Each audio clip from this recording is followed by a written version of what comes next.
Hello everyone. Assalamu alaikum. Good morning. Hope you are doing well. Kid Amisha. ഇന്നത്തെ ടോപ്പിക്കിലേക്ക് കടക്കാം. ഇന്നത്തെ topic എന്ന് പറഞ്ഞാൽ ഡിപ്രഷൻ. ഈ ഒരു ടോപ്പിക്ക് പറയുന്ന സമയത്ത് നമ്മളെ ഉള്ളിലുള്ള ഒരുപാട് വ്യക്തികൾക്ക് ഭയങ്കരമായിട്ട് കടന്നു പോകുന്ന സാഹചര്യമുണ്ടല്ലേ. ഡിപ്രഷൻ കൊണ്ട് ഒരുപാട് വ്യക്തികളെ ലൈഫ് ഇല്ലാതാക്കിയ ഒരുപാട് സാഹചര്യം. ഈ ഒരു വേർഡ് കേൾക്കുന്ന സമയത്ത് നമ്മൾ ഓരോരുത്തരും പറയാറുണ്ടല്ലേ, അതൊന്നും ഒരാൾക്കും വരരുതേ എന്ന് നമ്മൾ പ്രാർത്ഥിക്കാറുണ്ടല്ലേ. ഡിപ്രഷൻ വന്നു കഴിഞ്ഞാൽ ആ വ്യക്തിനെ നമ്മൾക്കത് കാണാൻ സാധിക്കൂല. ഡിപ്രഷൻ പല മേഖലയിലൂടെ കടന്നു പോകാനുണ്ട്.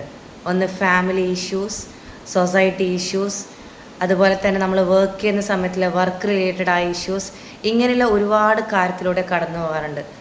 അപ്പോൾ ഡിപ്രഷൻ വരുന്ന സമയത്ത് നമ്മൾ മാനസികമായിട്ട് നമ്മൾ തളർന്നിരിക്കുമല്ലേ. ഈ ഒരു സമയത്ത് നമ്മൾ ചിന്തിക്കുന്ന ഒരുപാട് കാരണം, ഈ ജീവിതം അങ്ങ് മടുത്താലോ, ഡിപ്രഷൻ കൊണ്ട് ഇനി എനിക്ക് സഹിക്കാൻ പറ്റുന്നില്ല എന്ന് നമ്മൾ ചിന്തിക്കാറുണ്ടല്ലേ. അതുപോലെ തന്നെ മറ്റു പല ടീം മെമ്പേഴ്സും പല രീതിയിലും എന്നെ ടോക്ക് ചെയ്യുന്ന സമയത്തും ഈ ഡിപ്രഷൻസിലൂടെ കടന്നു പോകാറുണ്ടല്ലേ. നമ്മൾ ഒരു കാര്യം ചിന്തിക്കുക, ഡിപ്രഷൻ വരുന്ന സമയത്ത്, നമ്മൾ പെയിൻ സ്റ്റോറി വരുന്ന സമയത്ത് ഈ വേദനയൊക്കെ നിനക്ക് വരുന്നത് നിനക്ക് നല്ലതിന് വേണ്ടിയിട്ടാണ് മാത്രമേ നീ ചിന്തിക്കാൻ പാടുള്ളൂ. കാരണം ഡിപ്രഷൻ ഉണ്ടെങ്കിൽ മാത്രമേ നമുക്ക് അടുത്തൊരു ലെവലിലേക്ക് നമുക്കത് പോകാൻ പറ്റും.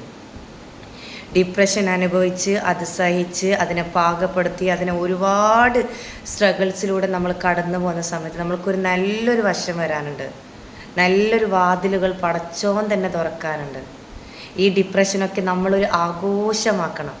ഏത് വല്ല പ്രശ്നം വരുന്നുണ്ടെങ്കിലും പൊന്നു മക്കളെ, ഞാൻ ഒരു കാര്യം പറഞ്ഞുതരാം, അതിനെ ആഘോഷമാക്കിയിട്ട് അതിനെ അത്രയും ലെവലിലേക്ക് നമ്മളതിനെ ആഘോഷമാക്കിയിട്ട് കൊണ്ടുപോകണം. എന്ന് വിചാരിച്ച ഡിപ്രഷനാണ് എന്ന് പറഞ്ഞിട്ട് റൂമിൽ ഇങ്ങനെ ഇരിക്കാതെ പുറം ലോകത്തേക്ക് നമ്മളതിനെ പുറത്തേക്ക് കൊണ്ടുവരണം.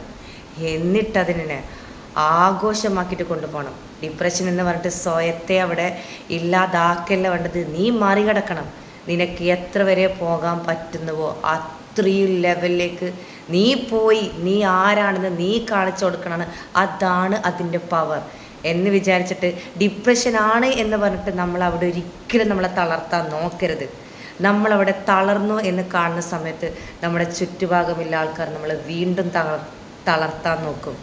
നമ്മളെ തളരുകയല്ല വേണ്ടത്, നമ്മൾ കാണിച്ചു കൊടുക്കേണ്ടത് നമ്മളെ റിസൾട്ട് മാത്രം.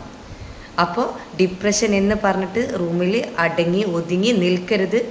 അതിന് വേണ്ടിക്ക് രാവും പകലോളം നമ്മൾ എഫേർട്ട് ഇടണം, ഹാർഡ് വർക്ക് ചെയ്യണം, എന്നിട്ട് സക്സസ് ആക്കണം. Okay, it's me gate Ami talk. എൻ്റെ ചാനൽ ഇതുവരെ സബ്സ്ക്രൈബ് ചെയ്യാത്ത ടീം മെമ്പേഴ്സ് ആണെങ്കിൽ പെട്ടെന്ന് എൻ്റെ ചാനൽ സബ്സ്ക്രൈബ് ചെയ്യാനുണ്ട്. Thank you so much. By.